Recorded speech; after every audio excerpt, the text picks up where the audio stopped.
Hello students, कैसे हैं आप। आज हम लोग एक्सरसाइज 3.1 का क्वेश्चन नंबर 4 करने जा रहे हैं।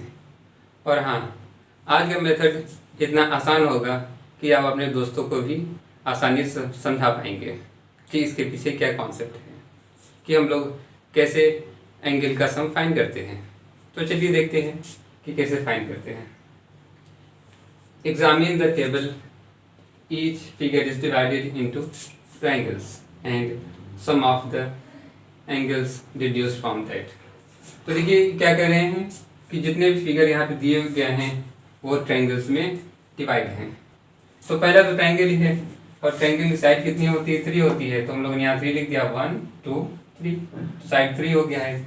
उसी तरीके से ये देखिए, पहले ये नहीं था, यहाँ पर ये डायगोनल नहीं था, तो हम लोगों ने एक यहाँ से डायगोनल बना दिया एक पॉइंट से। जब ऐसे डायगोनल बना दिया तो देखिए ये जो फिगर था या ये क्वाड्रिलेटरल था, इसमें कितने ट्रायंगल हो गए, 2 ट्रायंगल हो गए। तो देखिए, और साइड कितने हो गए, 4, 1 2 3 4। तो हम लोगों ने यहाँ पर 4 साइड लिख दिया। इसी तरीके से यहाँ पर देखिए, इस फिगर में कितने साइड हैं, 5 साइड हैं। तो क्या आप हमको नाम बता सकते हैं कि अगर 3 साइड है तो उसका क्या नाम होगा, 4 साइड है तो उसका क्या नाम होगा, और 5 साइड है तो उसका क्या नाम होगा। तो फर्स्ट फिगर है जो एक ट्रायंगल है। तो देखते हैं कि इसका सम क्या होता है। आपको पता ही है कि जब भी कोई ट्रायंगल हो और उसके सभी एंगल्स को जोड़ेंगे तो उसका टोटल कितना आएगा, 180।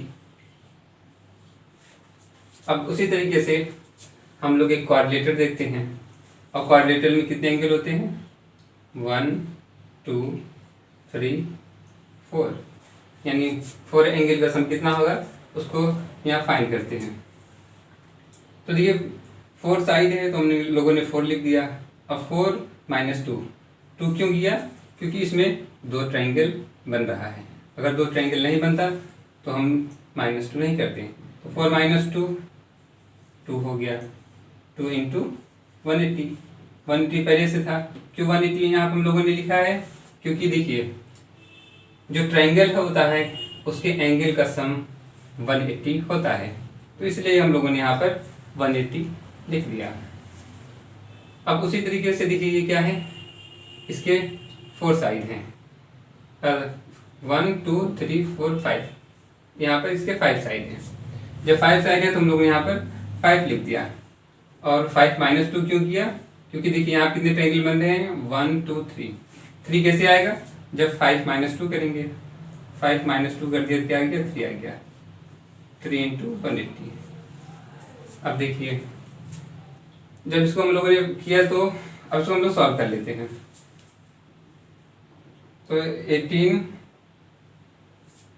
2 36, यानी 360। यानी हम कह सकते हैं कि एक क्वाड्रिलेटरल होता है, उसके जो 4 एंगल होता है उनका सम जो होगा 360 होगा। उसी तरीके से जो पेंटागन होता है उसके एंगल का सम कितना हो जाएगा, 540 डिग्री। तो इस तरीके से हम लोग फाइंड करते हैं। मुझे नहीं लगता कि आपको इसको समझने में कोई प्रॉब्लम हुई होगी।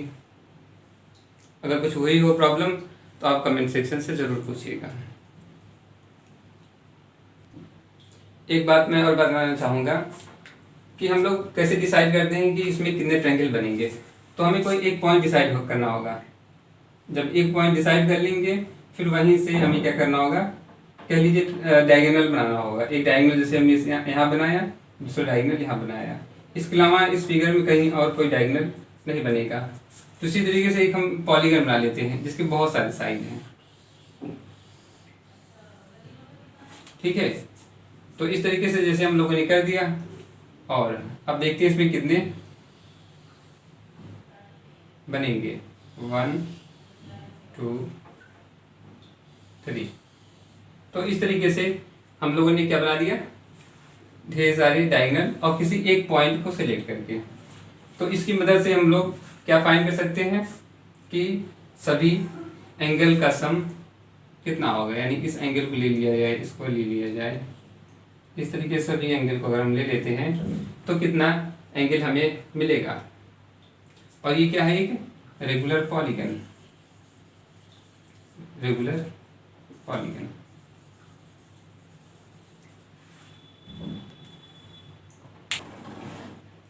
तो देखिए इसमें हमें क्या फाइंड करना हो, एंगल सम, यानी टोटल एंगल सम अगर फाइंड करना होगा तो क्या करना होगा, कितने साइड इसमें 6 काउंट कर लेते हैं, 1 2 3 4 5 6 साइड हैं, तो हम लोग ने 6 लिख लिया।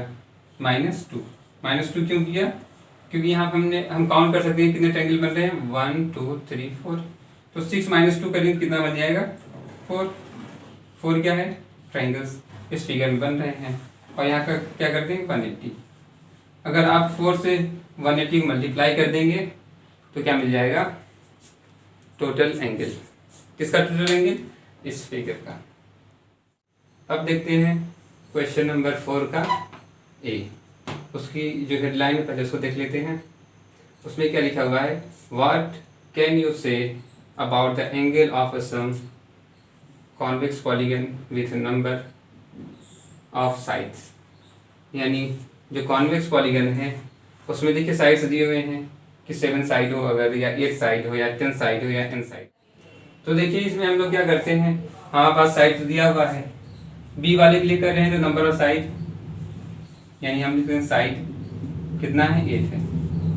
कितने साइड है यहाँ पर, 8 साइड है, क्या लिख सकते हैं, number of side, number of side कितने हैं, 8 है।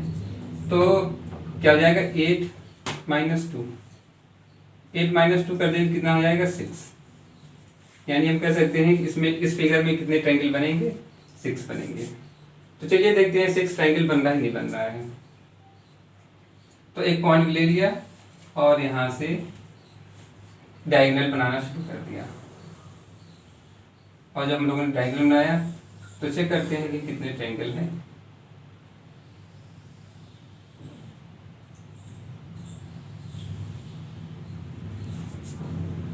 वन 2 3 4 5 6, तो देखिए यहाँ पर 6 आ गया, यानी हम कह सकते हैं कि किसी एक पॉइंट को अगर हम चूज कर लेते हैं और वहाँ से डायगोनल बनाते हैं, यानी नंबर ऑफ ट्रायंगल में इसको डिवाइड करते हैं, तो हमें क्या मिल जाएगा, 6 मिल जाएगा। यानी कोई फिगर हो उसके साइड मतलब n ले लेते हैं, n - 2, साइड का मतलब हो गया n - 2 इंटू 180 क्यों, क्योंकि किसी भी ट्रायंगल के एंगल का सम 180 होता है। यानी ये हमारा क्या बन गया, एक जनरल फॉर्मूला किसी भी पॉलीगन के लिए, जनरल फॉर्मूला, यानी कोई भी पॉलीगन दिया हुआ हो इस फॉर्मूले को अगर आप लगा देंगे तो हमें क्या मिल जाएगा, सम ऑफ ऑल एंगल्स, यानी सभी एंगल का सम मिल जाएगा।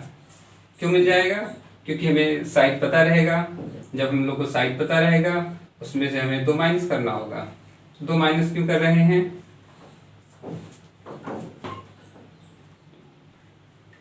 -2 इसलिए कर रहे हैं क्योंकि कोई भी पॉलीगन हो, कितना भी साइड हो, उसका हमें नंबर ऑफ ट्रायंगल पता चल जाएगा, इसलिए हम लोग -2 यहाँ पर कर रहे हैं। तो इस तरीके से हम लोग इस पॉलीगन का क्या हम फाइंड कर सकते हैं, एंगल फाइंड कर सकते हैं। तो देखिए 8 - 2 हमारे पास 6 आ गया है, और 6 × 180 कर दिया। क्यों किया, क्योंकि यहाँ पर देखिए लिखा हुआ है, यानी एंगल के सम के बराबर। और जब आप इसको मल्टीप्लाई कर देंगे तो हमें क्या मिल जाएगा, टोटल एंगल का सम मिल जाएगा। तो आप लोगों को मल्टीप्लाई करना आता ही है, तो आप लोग मल्टीप्लाई करके हमें बताइएगा कि इसका आंसर क्या होगा। तो देखिए डी में क्या है, डी में ये है पॉलीगन जिसकी साइड n है, और n साइड के लिए भी हमें क्या करना होगा, n - 2, तो n - 2 जैसा कि हमने यहाँ बताया है, और इंटू 180, क्योंकि सम ऑफ एंगल ऑफ ट्रायंगल 180 होता है, तो 180 से मल्टीप्लाई कर दिया। तो यानी इसका भी सोल्यूशन यही हो जाएगा। बस इस फॉर्मूले को आप लिख लीजिएगा, ये क्या हो जाएगा, डी का सॉल्यूशन। तो दोस्तों इसी के साथ आज का लेक्चर एंड करते हैं और आप लोग बी और सी खुद से करिएगा क्योंकि इसको हमने नहीं कराया है, और जो भी इसका आंसर आए आप हमें कमेंट सेक्शन से बताइएगा। तो दोस्तों अगर हमारा वीडियोस आपको पसंद आ रहा हो तो हमारे चैनल को ज़रूर सब्सक्राइब करें। Thank you.